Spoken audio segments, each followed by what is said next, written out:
Bonjour à tous et bienvenue dans ce nouvel épisode du podcast de Libéral. Libéral, c'est un podcast qui est dédié aux professions réglementées du droit et du chiffre. Notre objectif, c'est de vous faire découvrir des personnalités incroyables qui ont de la vision, qui tentent des choses, qui mettent en place des choses et qui font bouger leur métier. Vous rencontrerez des sommités de ces secteurs d'activité, vous rencontrerez des jeunes qui lancent leur structure et surtout vous rencontrerez des gens qui ont de la vision. Notre objectif, c'est vraiment de vous partager des parcours incroyables, que vous puissiez apprendre et découvrir de gens inspirants pour faire en sorte de toujours vous éveiller. Un petit mot sur Libéral Group. Libéral Group, c'est un groupe d'entreprises à destination des professions libérales réglementées et notre objectif, c'est de les accompagner dans leur performance et dans leur croissance. Aujourd'hui, on opère avec 3 activités que sont la société Ourama, la société Neria et la société Libéral Conseil. On s'intéresse à la visibilité, au recrutement et au conseil en stratégie et opérationnel grâce à ces 3 activités. Concrètement, on a déjà accompagné plus de 600 structures, dont à peu près 45% de cabinets d'avocats. Et notre enjeu, c'est de devenir les leaders européens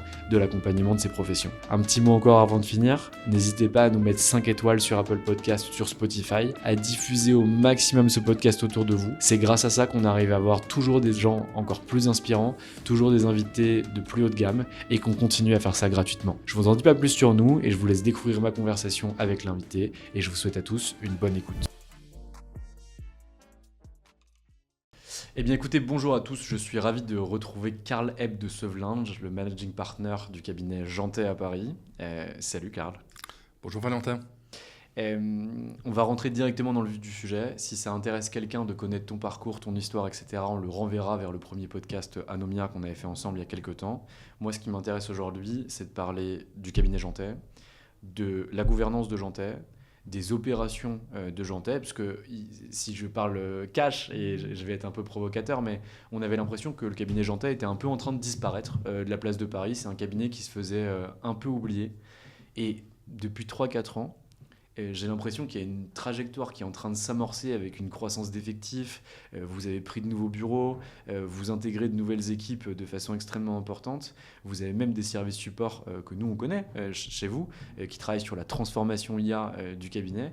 Et j'aimerais qu'on puisse parler de ça. Déjà, est-ce que tu es d'accord avec la première analyse ? Est-ce que Jeantet battait un peu de l'aile il y a 4-5 ans ? On ne savait plus trop comment le positionner, ou tu n'es pas du tout d'accord avec ça ?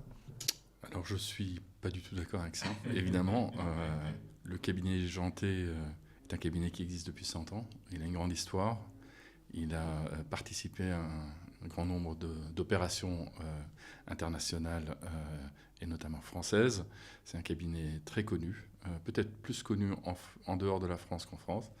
Et c'est un cabinet qui a contribué à la création de nombreux cabinets parisiens, internationaux, comme le cabinet Gide, qui a la même ancienneté. Donc, après, c'est un cabinet qui a évolué au cours des 100 dernières années, très positivement, parce que les premières associations datent quand même de 1957, il ne faut pas l'oublier, c'est relativement récent.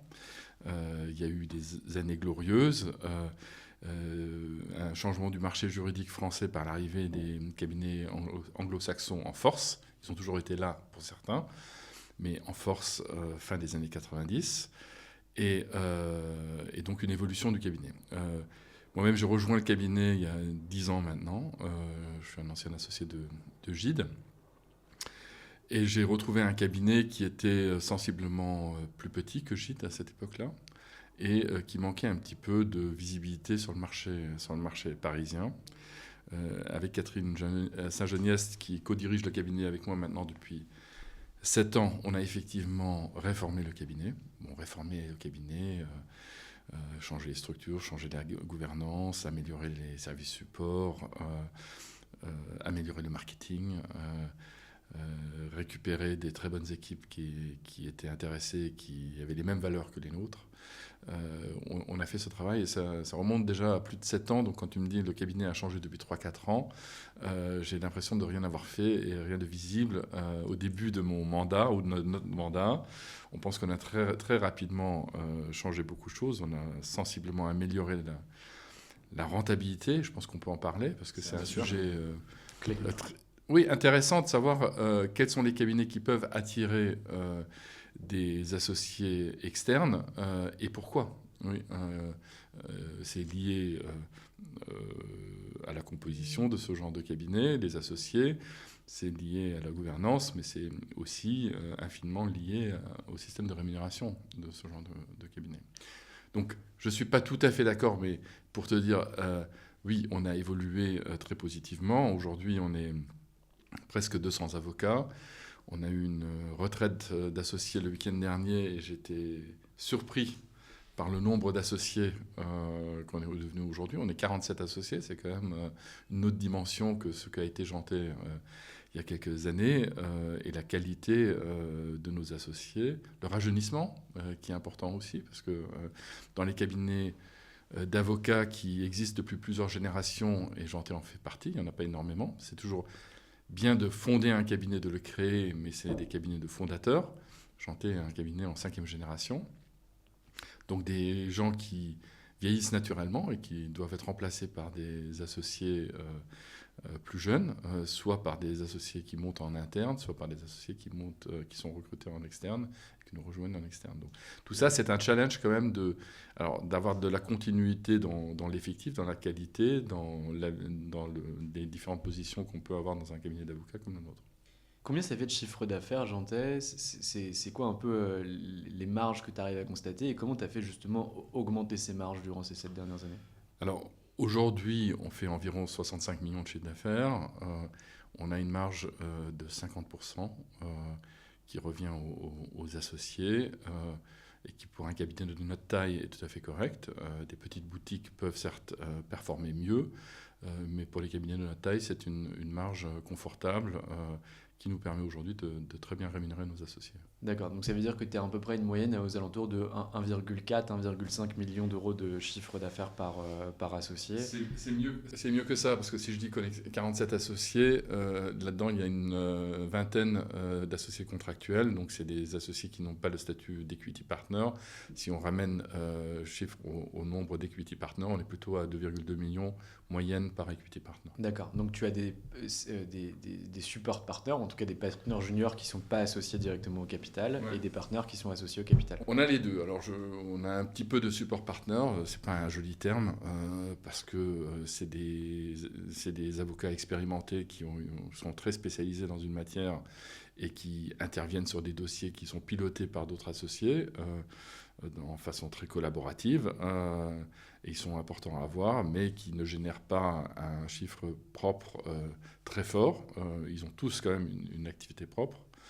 Et on a aussi pas mal de jeunes associés, c'est des collaborateurs qui ont été promus et qui ont pour vocation de devenir associés equity s'ils passent à un moment donné un certain chiffre d'affaires minimum qui est demandé par notre cabinet. D'accord, donc vous avez vraiment prévu un partner track où en fait on donne quand même sa chance au collaborateur qui devient associé et sur une période de 2 ans ou 3 ans, et il doit atteindre un certain chiffre d'affaires et valider des critères objectifs pour avoir accès au titre d'associé equity. Alors généralement, aujourd'hui, c'est un petit peu plus transparent et clair, c'est très visible pour les candidats en question ou les jeunes associés en question. Le track, il part sur 4 ans. Avec une demande de faire au minimum pendant 2 années de suite un minimum d'origination propre d'1 million de chiffre d'affaires. C'est ce qu'on attend un minimum pour quelqu'un en interne pour le passage en equity. Et on est là sur le point d'en faire passer 3 qui répondent tous les 3 à ces critères, qui sont des avocats qui ont grandi dans la maison, qui ont évolué dans la maison et qui aujourd'hui sont en capacité à la fois de générer eux-mêmes une activité élevée et sont des très bons techniciens en plus de ça. Et vous regardez uniquement l'origination propre ou est-ce que vous demandez aussi des critères d'apport de business pour les associés? Est-ce que ça suffit de faire 1 million sur sa matière, je raconte une bêtise, de droit social, ou est-ce qu'en plus de ça, il faut être au moins en capacité de gérer, d'apporter 200 000 euros à d'autres départements du cabinet? Alors le critère déterminant, c'est la capacité de développement dans sa propre activité. Et le cross-selling est quelque chose qui est également regardé. Ce n'est pas un critère pour le passage en equity, mais qui sera important aussi pour le calcul de la rémunération une fois qu'il sera passé equity. Donc on regarde les deux. Effectivement, c'est important aussi que les associés aient la capacité d'originer de l'activité pour d'autres pôles ou d'autres activités. Mais le plus important, c'est que l'associé ait de la visibilité et une capacité de développement de son activité propre. Comment vous rémunérez l'apport de dossier entre deux avocats du même cabinet? Tu es Karl, tu opères une opération de fusion-acquisition, tu fais intervenir 3 départements, le taxe, le social, la concurrence. Ça apporte 500 000 euros de chiffre d'affaires pour ces 3 départements. Qu'est-ce que Karl de Severinge va toucher? Alors là, on rentre dans les détails qui commencent à devenir extrêmement confidentiels. Donc je vais essayer d'être un petit peu plus général. Je comprends l'intérêt qu'on peut avoir là-dessus.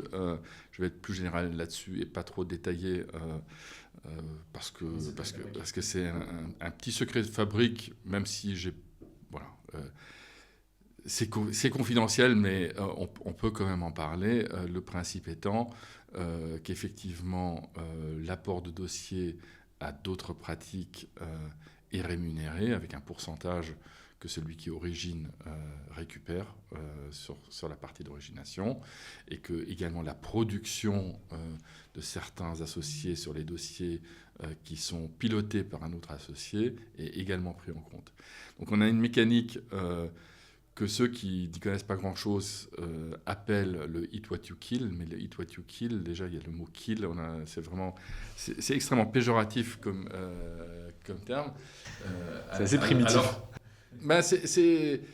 c'est péjoratif, c'est un terme qui est utilisé par des gens qui n'ont que connu et grandi dans un monde de lockstep, et j'en fais partie, hein, j'ai grandi chez Gide, qui était à l'époque encore un lockstep pur, qui n'est plus un lockstep pur aujourd'hui.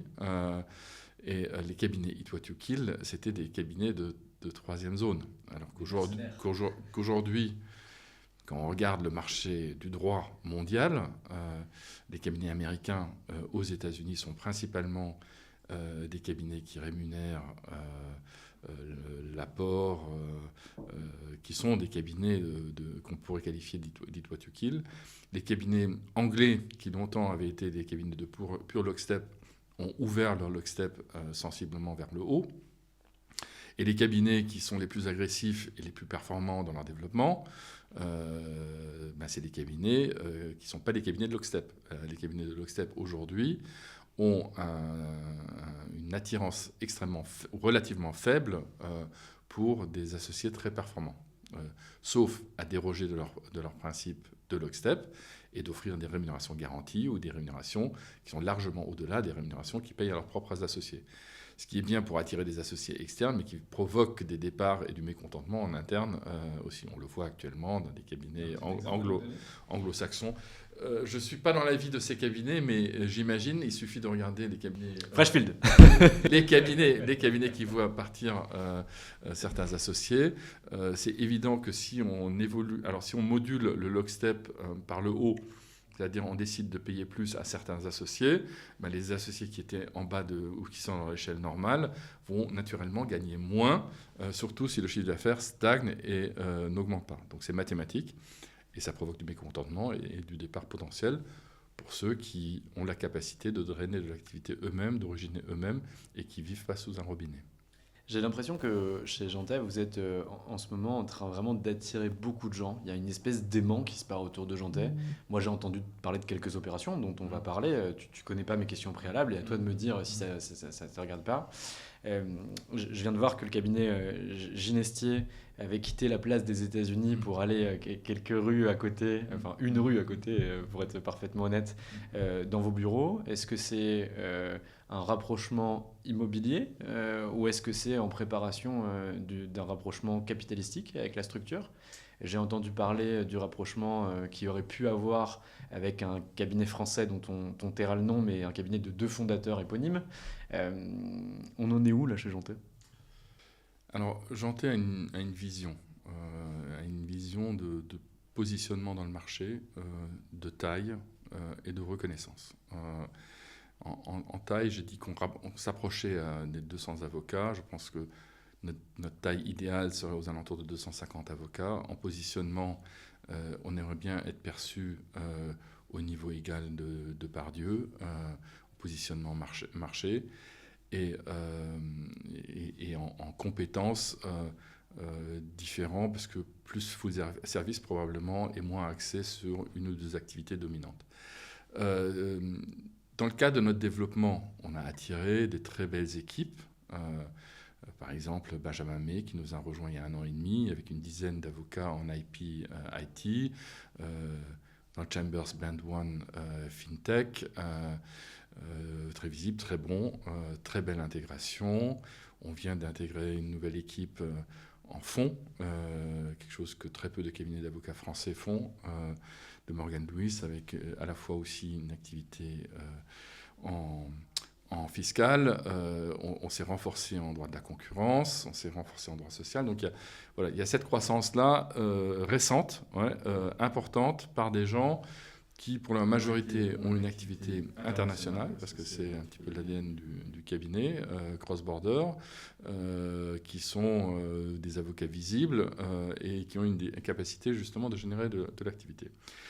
Sur le cabinet Ginestier, c'est une rencontre de personnes. On a un de nos associés qui avait passé une certaine partie de sa carrière chez Ginestier.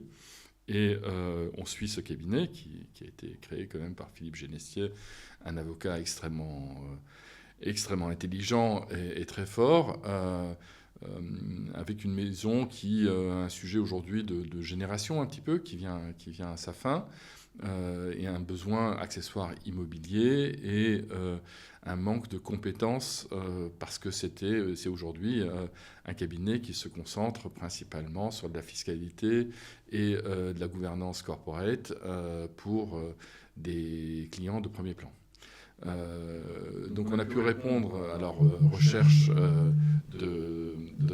d'endroits, de bureaux. Effectivement, c'était un sujet immobilier, mais c'est surtout aussi la possibilité de continuer à travailler pour cette clientèle dans des domaines qui dépassent que la gouvernance, corporate governance, et potentiellement une possibilité de les intégrer totalement. Tu appelles ça capitalistiquement. Bon, on n'est pas une société à capitaux, mais on est une ARPI, potentiellement à les intégrer. Donc là, on a la première phase est derrière nous, c'est-à-dire ils nous ont rejoints, ils sont physiquement dans nos locaux. La deuxième phase démarre très bien parce qu'on travaille pour les clients qui sont les clients de Ginestier ensemble ou sur des activités qu'ils n'ont pas. Et la troisième phase, on va la revoir dans les 6 mois, je pense, à venir, si on les intègre totalement ou pas. Je trouve que c'est extrêmement intéressant, désolé, je te coupe là-dessus, je trouve que c'est extrêmement intéressant parce que tu appliques vraiment les méthodes qu'on va appliquer sur des partenariats stratégiques dans un premier temps. Dans un second temps, on voit les résultats. Dans un troisième temps, on voit si les ADN sont partagés. Dans un quatrième temps, on intègre. Et ça, c'est des processus M&A que tu connais par cœur parce que c'est ton job, mais qui ne sont jamais appliqués dans les cabinets. On a l'impression qu'on se tape dans la main et on verra bien si ça marche. Et en fait, on déplace des équipes, on fout le bordel dans des organisations. Je trouve que c'est extrêmement intéressant. Non, c'est intéressant. Après, souvent, on veut aller vite. Il y a un momentum. Donc on ne prend pas suffisamment de temps de réfléchir, de regarder la réalité. Après, les fiançailles sont quand même déjà assez engageantes. Donc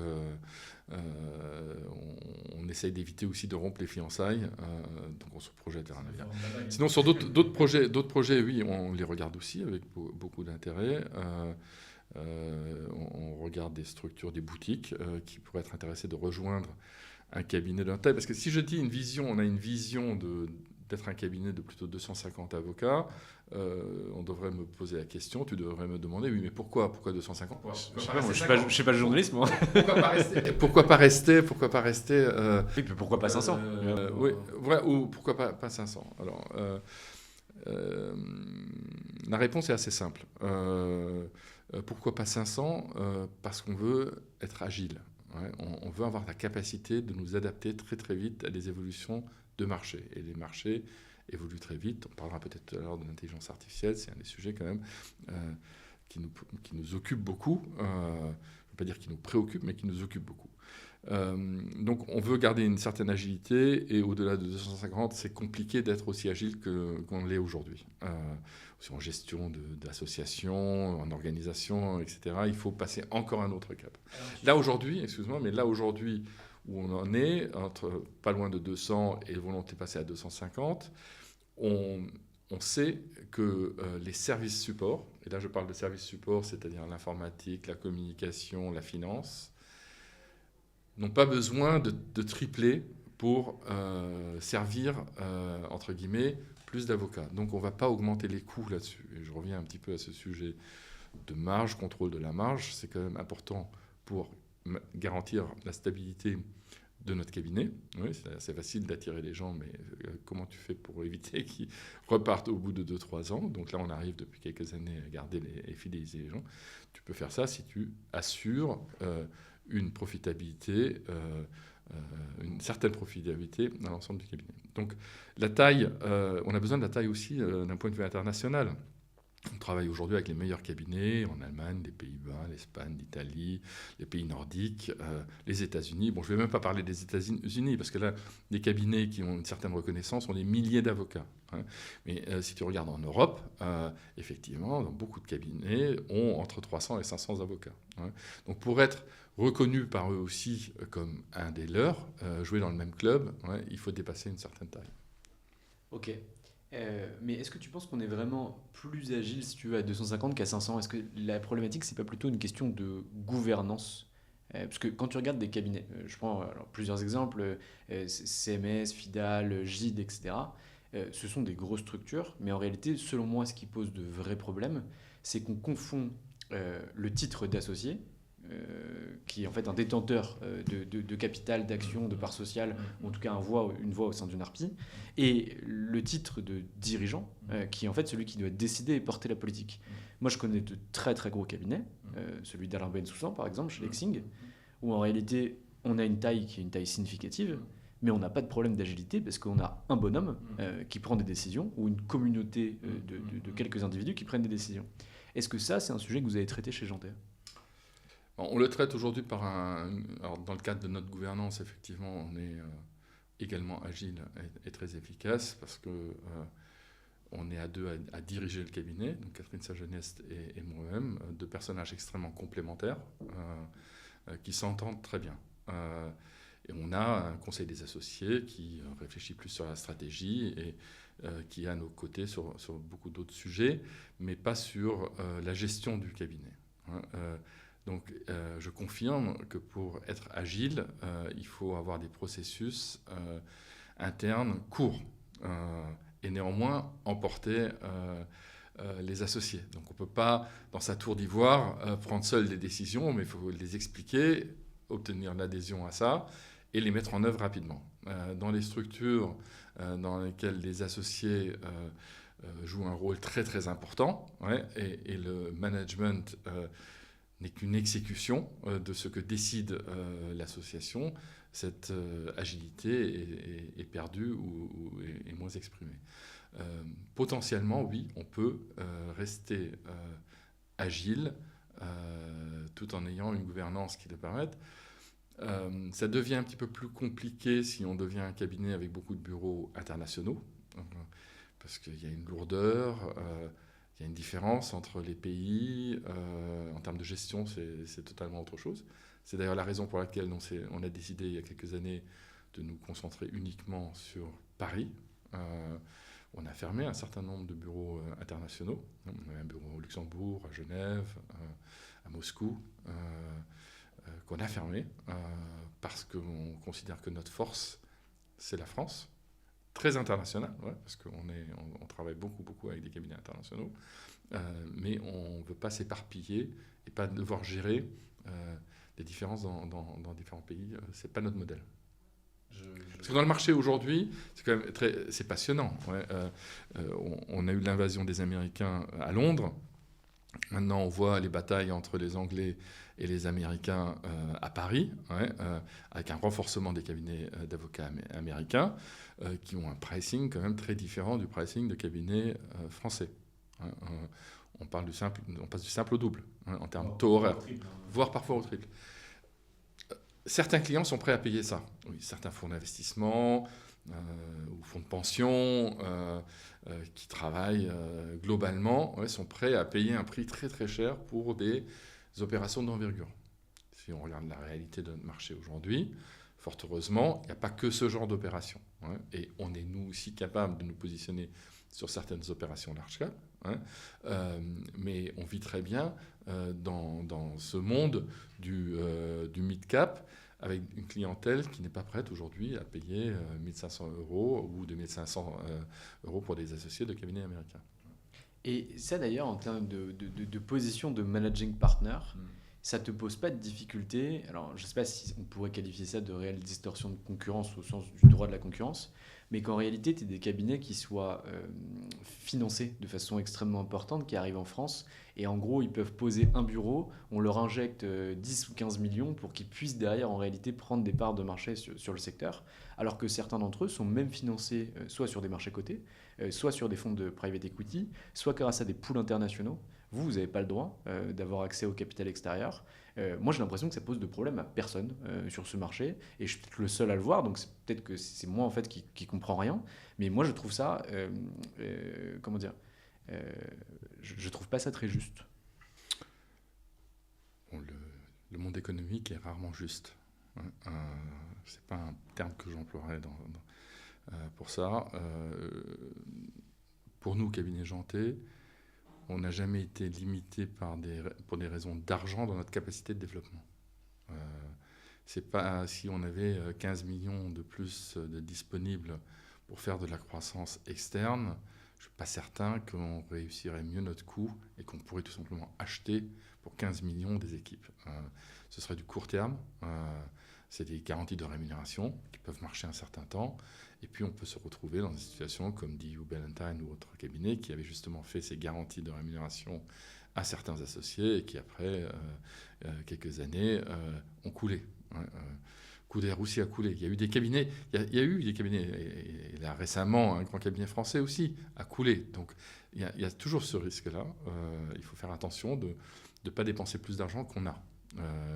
Et surtout de recruter des très bons éléments, c'est-à-dire des avocats qui sont capables de générer largement plus que ceux qui gagnent. Voilà, c'est ça le travail qu'il faut faire.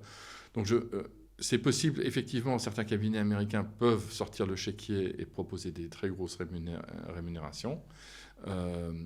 Pour l'instant, on n'a pas encore été trop attaqué, ça peut arriver.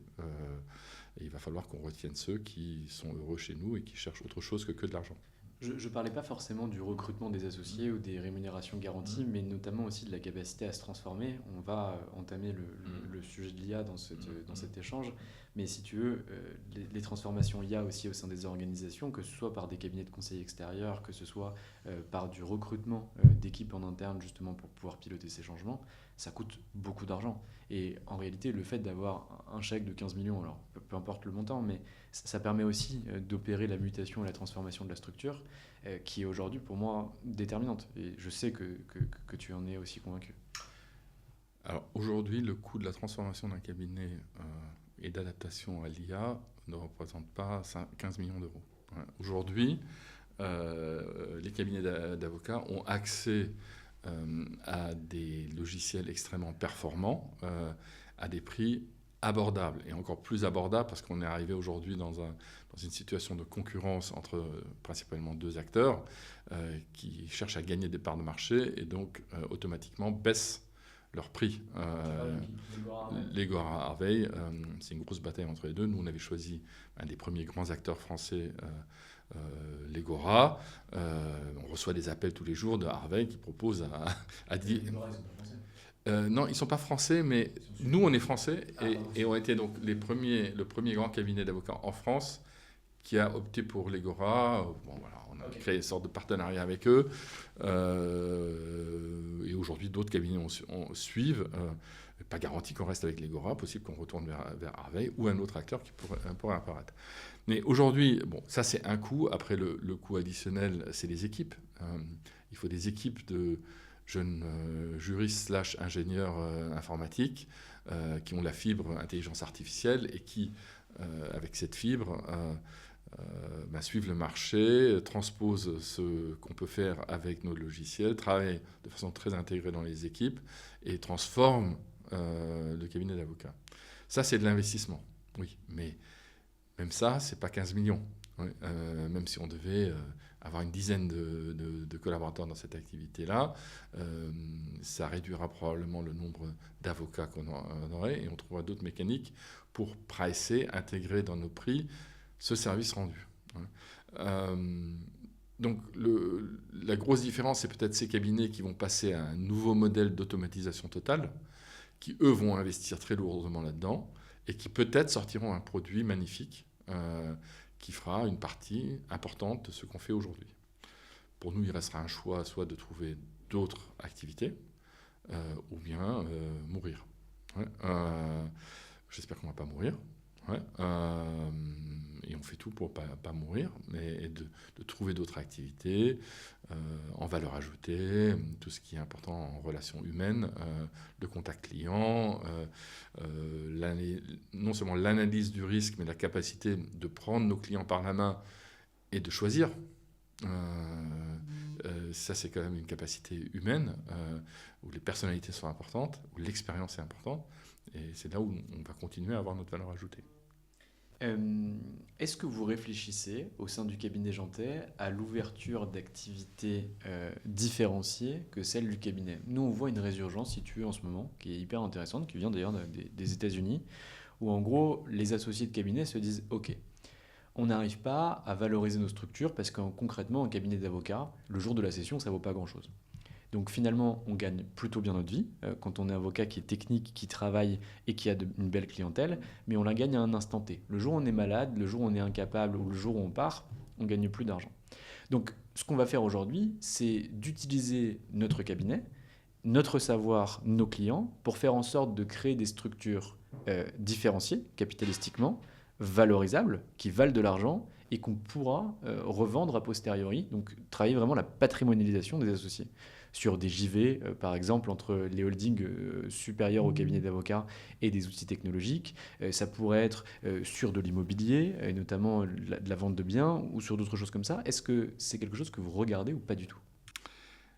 Alors, la patrimonialisation de cabinets d'avocats peut paraître attractif, mais en réalité a beaucoup de risques. Le cabinet Jantet a été connu comme un cabinet qui était propriétaire de ses bureaux. Longtemps, on a dit, ah oui, le problème de Jantet, c'était que certains associés étaient propriétaires des bureaux, donc tiraient des profits par l'immobilier, et ce qui a déclenché le départ de certains associés. Bon, ça fait plus de 30 ans qu'on n'est pas plus propriétaire de nos locaux, c'est pas le cas. Le problème de la patrimonialisation, c'est que c'est souvent un frein à l'intégration de nouveaux associés qui devraient acheter des parts ou investir dans le cabinet. Aujourd'hui, l'avantage énorme d'une ARPI, c'est de pouvoir rentrer sans faire un chèque. On sort aussi sans recevoir un chèque. Donc l'un est lié à l'autre. Donc si on était trop patrimonialisé, les nouveaux arrivants devraient faire des chèques, devraient payer. Ça pose des problèmes aussi de départ. Vouloir se séparer d'associés a un impact financier lourd, le manque de liquidité disponible et le manque de marché. Ça va peut-être évoluer, parce qu'on voit quand même, je regarde de près aussi les évolutions dans les pays nordiques, en Suède, etc., avec le private equity qui rentre dans certaines structures qui ne sont pas les meilleures du marché. Ils ont une approche de... ils choisissent plutôt les cabinets moyens, petits, qui mergent pour leur donner une autre structure, un nouveau nom, un nouveau branding, des capacités d'intelligence artificielle qu'ils n'auraient pas eu justement. Et on en revient un petit peu au scaling de combien faut-il être pour pouvoir faire ce qu'on veut faire, et qui parviennent par ce regroupement de faire quelque chose.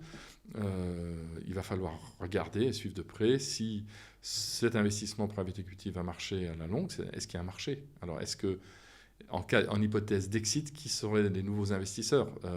Il y aura une concentration, mais la concentration, elle n'est pas illimitée. On sait très bien que nous, c'est une activité très people-centered. Et donc, comment faire pour retenir les meilleurs dans ce genre de structure? Parce que l'investisseur va vouloir toucher une partie importante du résultat.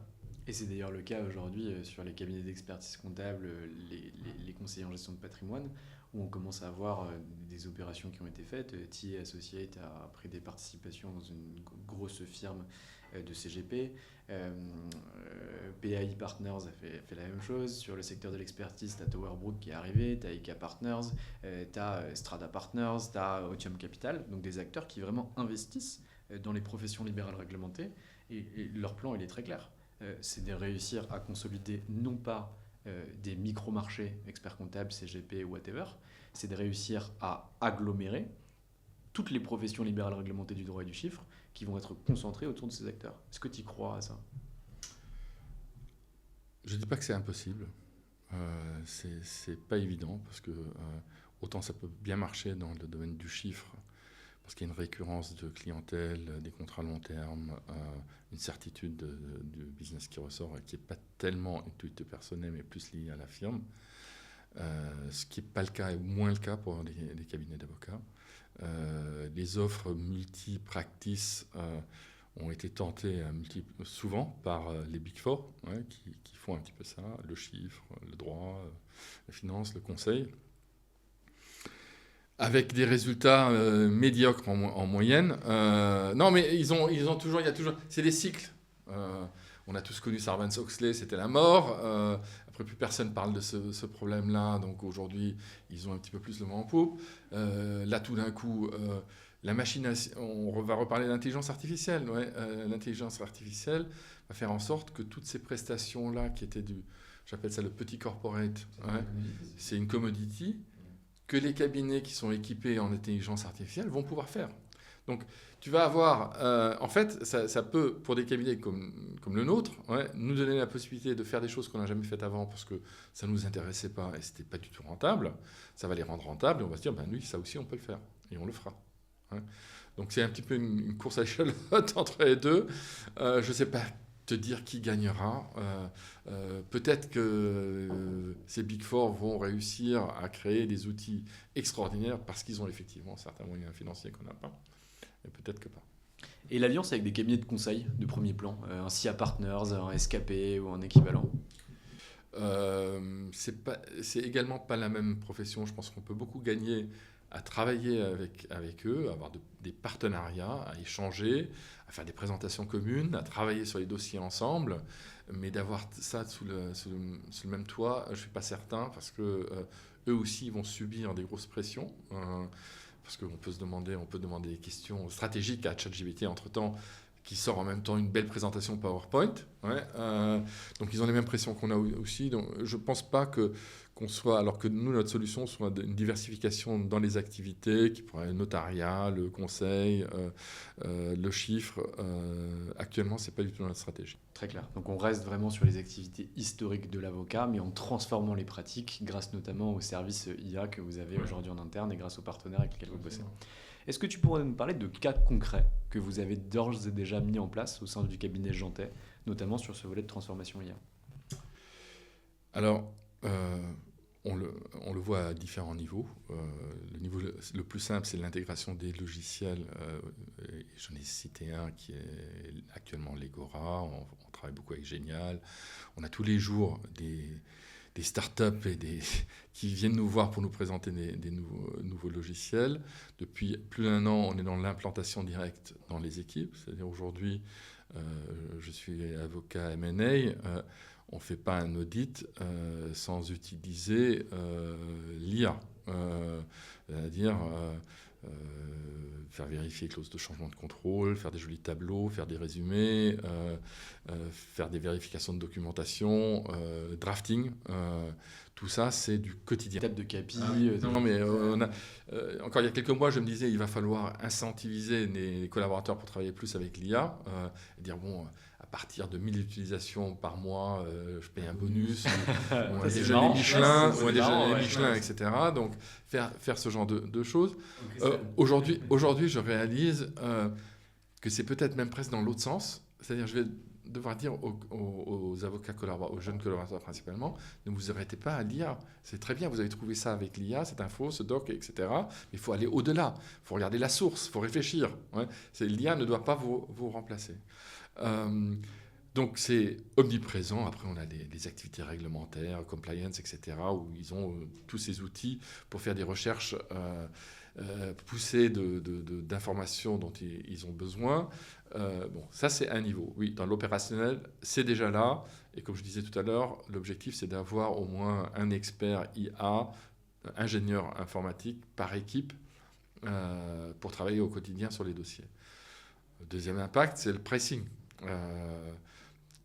Quel est l'impact pricing pour nous? Je pense qu'il faut anticiper la pression des clients qui voient le pricing à la baisse en disant, bon voilà, je fais telle tâche avec de l'IA, je vais le faire plus vite. Et même si j'ai un investissement pour l'IA, ça va te coûter moins cher. Là, aujourd'hui, je suis en train de faire une proposition pour un projet d'acquisition. Donc, je vais dire, voilà, je peux te faire tout ça qu'avec nos cervelles, etc., on ne travaille pas avec l'IA, ça va coûter tant. Mais comme on applique l'IA, ça va coûter X moins, ou un certain pourcentage en moins. Donc, ça va avoir cet impact-là. Troisième impact, les ressources humaines. Comment on recrute? Combien on recrute? Est-ce que j'ai encore besoin de X juniors? La réponse est non. C'est non. Et là, on est in between. On a encore un petit peu ce réflexe de dire, ah oui, ça y est, nouvelle vague de recrutement, j'ai besoin de tant de collaborateurs, on va les recruter. Mais encore la semaine dernière, j'ai eu des seniors qui sont venus me voir en me disant, bah oui, avec cet outil-là, dans un domaine qui peut être dans le venture, par exemple, la documentation corporate, j'ai plus forcément besoin du junior qui va passer 2 jours dessus. Je fous ça dans l'IA et on me sort des docs qui sont tout à fait utilisables et que je vais adapter et je vais pouvoir le faire moi-même. Donc, il va se passer du junior. Donc, on va avoir cette... Alors, aujourd'hui, un cabinet, c'est comme dans un triangle. On a une pyramide avec beaucoup de jeunes. Certains disent que ça va devenir un diamant. Bon, je ne sais pas trop comment ça peut durer dans le temps, le diamant, parce que si on recrute tout de suite très peu de juniors, on n'aura jamais les seniors qu'il faudra. Ça va être plutôt une sorte de silo ou de truc avec de plus en plus de gens expérimentés, de moins en moins de juniors. Donc le marché va se restreindre, on le sent d'ailleurs très fortement. J'ai jamais reçu autant de très beaux CV et de collaborateurs très très qualifiés que ces derniers mois.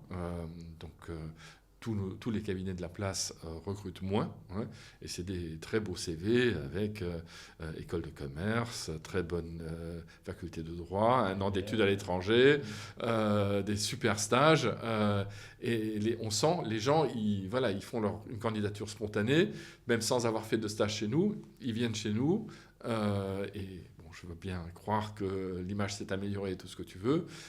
C'est pas que ça, c'est aussi le marché qui a complètement changé. Il y a plus de demandeurs aujourd'hui que d'offres d'emploi. C'est d'ailleurs, bon, c'est dans tous les domaines, c'est comme ça. C'est un problème pour la génération des jeunes, et c'est inquiétant, parce que c'est le cas des banques d'investissement, du conseil, partout. Donc il y a moins de recrutement, des gens super qualifiés qui ne vont pas trouver de job dans le domaine dans lequel ils ont fait les études. Mais est-ce qu'en réalité, il ne faut pas juste redéfinir ce qu'on attend d'un collaborateur junior? Tu vois, en fait, le collaborateur junior, on le faisait produire. Tu parlais de cet exemple des 2 jours de passage sur la doc corpo. Est-ce qu'en réalité, en fait, ce n'est pas d'autres compétences qu'on doit aller chercher auprès d'eux pour quand même réussir à les former et qu'on ne se retrouve pas dans ce que tu décris? Parce que tu as raison. On va devoir le faire. On le fera certainement, mais avec moins de personnes. Et ça soulève un autre sujet, c'est-à-dire avec l'intelligence artificielle et l'accélération de notre produit, de la capacité de faire ce produit, j'ai besoin d'augmenter très sensiblement les demandes que me font mes clients. C'est-à-dire je dois avoir plus de travail pour pouvoir occuper de la même façon les gens qui m'entourent aujourd'hui. C'est ça le challenge. De baisser le prix. C'est ce que non, mais que je baisse le prix ou pas, c'est-à-dire aujourd'hui, je suis aujourd'hui déjà capable, avec ce que j'ai aujourd'hui, de faire 10 à 20% des choses à 10 à 20% plus vite. C'est-à-dire que j'ai 10 à 20% de moins de travail. Que je vais vendre moins. Donc j'ai moins de travail. Donc je dois déjà augmenter de 10 à 20%. Très probablement, dans 3-4 ans, je vais devoir doubler le volume de travail pour occuper les gens de la même façon. On va pouvoir faire beaucoup plus de choses que... Ça peut tenir si le marché évolue positivement, c'est-à-dire s'il y avait plus de demandes. Bon, c'est en partie possible, c'est-à-dire on nous demandera de faire des audits, là on ne nous a pas demandé de faire des audits, ou on nous demandera de produire certains documents où il y aura peut-être un accroissement de réglementation, il y aura peut-être un petit peu plus de travail sur le risque, et il y aura une concentration sur le marché, c'est évident. Effectivement, certains vont survivre, d'autres pas, et donc il y aura potentiellement Au pire, il y aura moins de besoins et donc un impact fort sur la vie et l'avenir des cabinets. Moi, ça, j'ai le câble, Question d'ailleurs, excuse-moi, mais question que devraient se poser aussi les private equity qui investissent là-dedans. Tu vois, Bien sûr. qui rend l'investissement aussi très risqué et au moins interrogeable. Mais moi, la question que je me pose, c'est, je veux bien adhérer, entre guillemets, en théorie sur le propos que tu viens de tenir. Dans les faits, j'ai quand même un sujet. C'est toi, tu interviens en M&A, tu fais du M&A Indus, etc. Ok, en fait, il n'y aura pas plus d'opérations M&A. En fait, on est en train de concentrer les activités avec les fonds de PE qui font des concentrations. Il y a des corporates qui font des concentrations aussi. Donc, on diminue le nombre d'entreprises qu'on resserre autour de groupes unifiés. Et en même temps, il faut qu'on augmente le flux de 10 à 20%, parce qu'en réalité, on gagne du temps à hauteur de 10 et 20%. Et on a un impact sur la top line, parce qu'en réalité, on vient baisser les prix sur ce volet-là. C'est pas tout à fait vrai. Alors, il y a quand même des marchés. On peut essayer de conquérir d'autres marchés. Et c'est ce que, malheureusement, les autres le font aussi. C'est-à-dire, et je le fais depuis un moment, je ne me concentre pas sur le marché. J'ai dit, on n'a qu'un bureau à Paris, mais je ne travaille pas que à Paris, je travaille dans beaucoup d'autres pays. Malheureusement, d'autres confrères font la même chose. Donc aujourd'hui, j'ai beaucoup de groupes français qui viennent me voir pour me dire, est-ce que tu peux faire telle et telle acquisition dans un pays lointain, proche, que ce soit très proche l'Autriche, ou lointain le Japon, ou l'Amérique du Sud, je ne dis pas non, je dis oui, évidemment que je peux. Je peux aujourd'hui, en coopération avec un cabinet local, mais demain, si l'intelligence artificielle évolue dans la direction dans laquelle ça évolue, quasiment tout seul. J'ai plus besoin de grand-chose en support local pour transformer un SPA en droit japonais, c'est peut-être exagéré, mais dans d'autres juridictions, ça va être très vite très performant. Et c'est ce que font pas mal de cabinets américains, c'est ce que font pas mal de cabinets, même japonais dans notre sens. Ils vont dire, voilà, est-ce que vous pouvez être notre local counsel? En réalité, ils font de plus en plus. Donc je vais pouvoir faire de plus en plus. Maintenant, il faut aller dans ces marchés-là où on a vraiment de la plus-value à apporter, on peut faire plus et on pourra le faire. Et donc, on va essayer de rayonner plus loin. On peut regarder l'Afrique, on peut regarder... Oui, mais le raisonnement reste le même. C'est-à-dire qu'en réalité, si, donc j'ai pris le périmètre français et du marché français. Mais en réalité, si on raisonne sur périmètre mondial et qu'on rajoute tous les autres acteurs, en réalité, le problème que j'évoque est similaire. Et je reviens sur un point que tu évoquais en début d'entretien, c'est que tu disais, mais nous, en fait, on a fait le choix chez Jantet de s'intéresser à la France et de travailler avec des cabinets internationaux et de fermer le bureau de Luxembourg, le bureau de Genève et le bureau de Moscou. Donc, concrètement, ça veut dire quoi? Ça veut dire que demain, tu vas avoir des avocats qui n'ont pas de bureau, qui vont être des avocats VRP, entre guillemets, et c'est pas péjoratif dans ma bouche, mais des gens comme Jacques Buard, par exemple, qui travaille chez Mac, qui vont être en fait au Japon, en Chine, au Nigeria et autres, et qui vont amener du business. Mais ça reste le même problème. Si les Ils ne vont pas amener du business oui, ils peuvent appeler... Ça existe depuis 30 ans. Non, moi je parle plutôt de l'activité de travail d'un bureau parisien sur des projets en Afrique du Sud. C'est-à-dire, on va pas travailler pour une clientèle de l'Afrique du Sud, mais je vais accompagner un grand corporate français qui fait une acquisition en Afrique du Sud, là où j'avais tendance de travailler avec une équipe d'avocats de l'Afrique du Sud. Je m'en passerai peut-être, pas complètement, mais je m'en passerai beaucoup plus, et je serai beaucoup plus courageux à faire des choses là-bas, parce que je pourrais demander à mon intelligence artificielle, voilà, quel est le cadre réglementaire, comment ça fonctionne. Mais si ça se passe comme ça, on a perdu. Parce qu'en réalité, les marchés les plus émergents et les plus dynamiques, c'est pas le nôtre. Et tu le sais comme moi, en réalité, il y a quand même une grande partie des cabinets français qui dépendent du deal flow qui est envoyé par les entreprises américaines. Si les Américains commencent à faire ça, on est mort. Et en réalité, les boîtes industrielles françaises sont quand même plutôt frileuses en ce moment.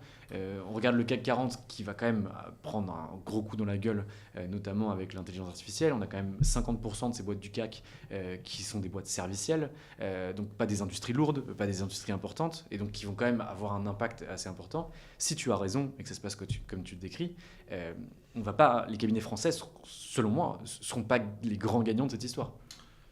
Alors, on fait face déjà depuis quelques années à cette réalité, c'est-à-dire l'activité de cabinets américains, anglais en France. Ouais. Ça va se renforcer à une vitesse grand V. Et je suis tout à fait d'accord avec toi que les perspectives ne sont pas roses. Mais là, on rejoint un petit peu le sujet du pricing. Ils vont le faire sur certaines opérations. Certaines très grosses opérations. Sur des opérations moins importantes, ça ne vaut pas nécessairement le coup de mettre une équipe de New York qui travaillerait sur l'acquisition d'une boîte française à 100 millions d'euros. Ouais, alors qu'un dossier à 100 millions d'euros, c'est tout à fait correct. Un truc qu'on peut faire avec une équipe locale. Donc il va y avoir quand même ces tensions. Non, mais alors ces tensions. Il y aura tension. Tension, c'est évident. Concurrence, oui. Avenir en question, oui. Il faut se préparer à ça, c'est-à-dire adapter le même comportement dans certains marchés, donc faire ce que font les Américains, nous on sait aussi le faire, y compris aux États-Unis. Tu vois, on peut très bien aussi, nous, faire des opérations aux États-Unis. Certes, on aura besoin toujours d'un support et travailler avec un cabinet local, mais moins qu'avant. Ouais, il faut simplement être courageux et audacieux. Et donc du coup, ce que tu nous disais tout à l'heure par rapport à la taille, donc aujourd'hui vous êtes 200, 47 associés, 3 associés qui vont arriver, donc vous avez un leverage de 1 pour 3, un associé pour 3 collaborateurs. Tu nous disais que la taille idéale que vous souhaitiez viser, en tout cas aujourd'hui, c'est 250 personnes. Avec ce que tu nous dis là, c'est-à-dire l'amélioration de l'IA, l'amélioration de la productivité, etc., est-ce qu'en fait la cible, ça ne devrait pas être une cible à 150 ou à 100 personnes? Alors la cible, l'évolution naturelle peut-être. On aura probablement de plus en plus d'associés et de moins en moins de collaborateurs. Ce qui était, ouais, c'est ou la colonne. C'est même pas le diamant. T'as des très très bons cabinets qui à une époque avaient un modèle de un associé, un collaborateur. Par exemple, on va peut-être y revenir parce qu'on est capable de faire beaucoup plus soi-même, être plus productif. Et un associé sera encore plus productif qu'aujourd'hui et donc pourra peut-être maintenir une certaine rentabilité et une situation financière attractive. Pour l'instant, on a encore besoin de jeunes. Ce sera peut-être plus le cas demain, ou en tout cas moins le cas demain. Tu évoquais des indices que nous, on voit aussi beaucoup sur le marché au vu de nos activités. Aujourd'hui, on a besoin de le faire. Peut-être qu'il y aura un coup d'accordéon qui se passera demain, mais en tout cas, aujourd'hui, on a encore besoin de le faire. Comment on fait pour attirer des talents chez Jeantet? C'est quoi qui est mis en avant? Comment on vit chez Jeantet quand on est avocat? On essaie toujours d'attirer les meilleurs. Donc pour attirer les meilleurs, on doit être visible. Donc il faut travailler sa visibilité auprès des jeunes diplômés. On le fait nous, différentes foires qu'on peut avoir de recrutement. On a des partenariats avec certaines facultés, avec Sciences Po, avec d'autres, avec les meilleurs masters. C'est un très bon moyen. On essaye de maintenir un niveau élevé de stagiaires, même si aujourd'hui on a du mal, parce que les autorités veulent qu'on réduise le nombre de stagiaires, alors que c'est en réalité un accès facile. C'est difficile d'avoir accès au bon profil, et ça manque aussi de bonnes plateformes de recrutement. Si on avait ça, ça pourrait le faciliter peut-être, mais c'est une bataille dans un marché qui s'est quand même amélioré. Bon, qu'est-ce qui est attractif chez Jeantet? On dit, voilà, on fait partie des très beaux cabinets d'affaires, comme tous les cabinets du monde entier, avec une bonne ambiance et où l'homme, la femme comptent, le respect mutuel. C'est pas une chose, on n'est pas pressé comme un citron, mais on donne néanmoins un maximum. Donc c'est cet esprit-là, la capacité de travailler sur des beaux dossiers, de travailler dans un cabinet full service, avec beaucoup d'autres jeunes qui donnent envie aux jeunes de venir et de rester longtemps. Est-ce que vous travaillez chez Jeantet sur un truc que je trouve assez intéressant, qui est notamment fait par les cabinets américains? C'est l'accompagnement dans le parcours de carrière, y compris sur la sortie des collaborateurs. C'est-à-dire, est-ce que toi, par exemple, quand tu as un collaborateur qui travaille avec toi, je sais pas, il a fait 5 ans avec toi, il a envie un peu de voir autre chose, parce que peut-être qu'il a envie d'aller en entreprise, etc. Est-ce que tu l'aides à le placer, par exemple, dans des directions M&A d'entreprises avec lesquelles tu travailles ou avec lesquelles tu ne travailles pas, ne serait-ce que pour aider la personne qui a bossé pour toi pendant 5 ans, et aussi pour sécuriser un client? Nous, c'est des choses qu'on a vues chez White & Case, notamment avec les alumni White & Case qui sont en réalité placés par les associés pour certains d'entre eux dans ces structures, et ça leur permet un maillage extrêmement important. Je crois que c'est le BCG dans le monde qui réussit le mieux à faire ce genre de choses, où en réalité ils restent chez des clients parce qu'en fait ils ont des collaborateurs satisfaits qui mettent au sein des boîtes. Est-ce que ça, c'est une approche que vous avez? Alors la réponse c'est oui, mais c'est plus artisanal, donc c'est pas institutionnalisé. Mais évidemment qu'on a un grand intérêt, intérêt personnel pour le collaborateur qui quitte un cabinet d'avocat, c'est de s'assurer qu'il puisse bien continuer professionnellement sa vie. Mais c'est un ambassadeur pour nous. Donc il faut que ce changement d'activité se passe bien pour le collaborateur et qu'on maintienne une bonne relation. Donc, évidemment, si on a des opportunités, on le place, on l'accompagne, on essaie d'être très proactif là-dessus pour trouver des beaux positionnements, mais ce n'est pas toujours garanti, parce que le marché est ce qu'il est. Dans ce monde-là, il n'y a pas non plus des demandes sans fin. Mais dans un monde idéal, ça se passe comme ça. Très bien. On arrive bientôt à la fin de l'échange, Karl. Je vais te poser quelques questions de façon assez rapide et tu vas pouvoir me répondre ou me dire que ça ne me regarde pas. Le budget annuel qui est dépensé par Jantet sur de la notoriété ou du marketing à destination des clients, ça représente combien ? Je ne sais pas. À destination des collaborateurs, ça représente combien ? Tous les efforts qui sont mis en place, que ce soit avec les job fairs ou les foires, comme tu les appelles, les campagnes de notoriété, le coût sur LinkedIn pour publier des offres, etc. Plusieurs millions. Combien ? Plusieurs millions. Plusieurs millions, ok. Comment on fait aujourd'hui pour attirer un associé chez Jantet ? C'est quoi la rémunération qui va être touchée par rapport à son chiffre d'affaires ? 70%, 50%, 40%, combien ? 50%, ok. Les 50% qui restent aujourd'hui, elles servent en partie à financer l'immobilier, les services supports. Combien est réinvesti pour l'avenir du cabinet ? Transformation IA, transformation technologique ou autre ? Plusieurs millions sont investis sur l'avenir. Donc si tu parles de transformation informatique IA, c'est le cas. Plusieurs millions. C'est quoi le cabinet qui te fait plus rêver ? Si tu n'étais pas chez Jantet, tu serais où ? Chez moi. Karl, je te remercie. Est-ce que tu auras un mot à ajouter à destination de collaborateurs, d'associés, n'importe qui ? C'est le mot de Karl. Je trouve que notre discussion, où j'ai été un petit peu pessimiste sur l'avenir de la profession, dont j'incite tous les étudiants et les futurs avocats de ne pas se décourager, mais de prendre ce changement comme une opportunité pour eux et de participer à cette transformation. Ils vont devoir rester agiles et ceux qui le sont vont gagner, comme toujours et partout dans le monde. Merci beaucoup. Merci Karl, passe une belle journée. Merci.